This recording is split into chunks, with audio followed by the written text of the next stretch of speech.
So I'm going to delete this particle system by right-clicking on it in the hierarchy and hitting delete. Okay. Now I'm going to click on Game Object, Create Empty, and I'm going to name it Line, and hit Enter. Now I'm going to go into Component, Miscellaneous, and select Line Renderer. And that's going to add a Line Renderer component to this game object. The Line Renderer component has the properties of cast and receive shadows, which is a pro-only feature that decides whether or not this line is going to receive shadows from objects around it or cast shadows onto objects around it. Materials is the materials defines the appearance of this line that you're about to create. So I'm going to click on this little drop down menu here and find Fire Smoke, and then select that. Now positions determine the points of the line.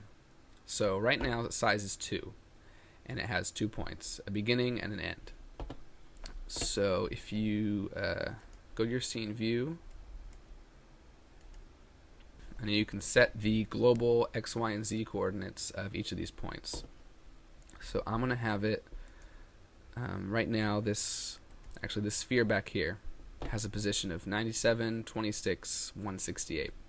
So I'm going to make this line start at 27, 97, 26, 168.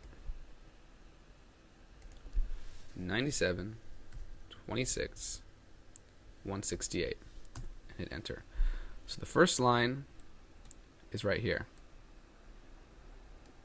You can see there's a line starting here, and the second line, which is currently over in this corner, is going to be just some arbitrary point over here.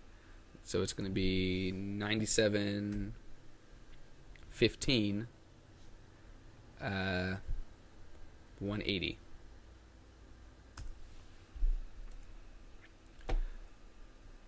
So it's going into the ground right now. Maybe I'll make the second Y element higher, like 50. Okay, there we go. So now it's starting in the sphere and it's just shooting up into the sky. So this is element 0 right here, and this is element 1.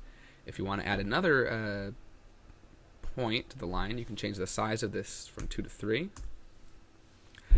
And in the third element, or element 2, you can change these. So I will make the third point out here somewhere. Now if you rotate around it in the world, you can see that it's a 3-dimensional object. These points exist in 3D space. So you can use this as a laser in the environment, or just any kind of ray that's represented in 3D space.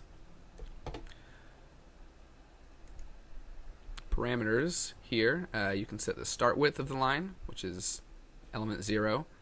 So you can make it start really wide. And you can make it end with the end width really small at a point. You can end at 0. And it'll taper over time.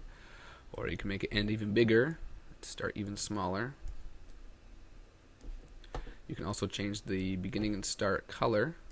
So you can tint it a little bit red at the beginning and tint it a little bit blue at the end. It'll change between that over time. If you change the tint color of the material here, that'll affect the appearance of the whole line.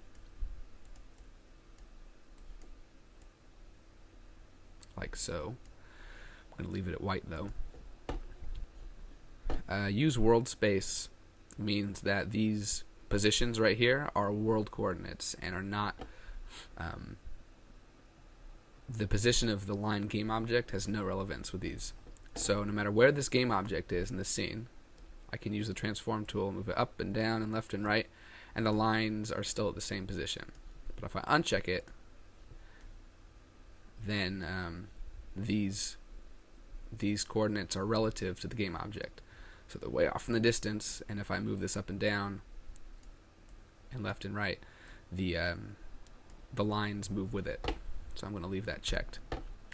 Now, one thing that's cool is when you start doing interactivity scripting later, you can actually set these 3 points dynamically. So if something was moving around, you could have these points coincide with moving objects or even objects that the player controls. But that's another lesson for another day.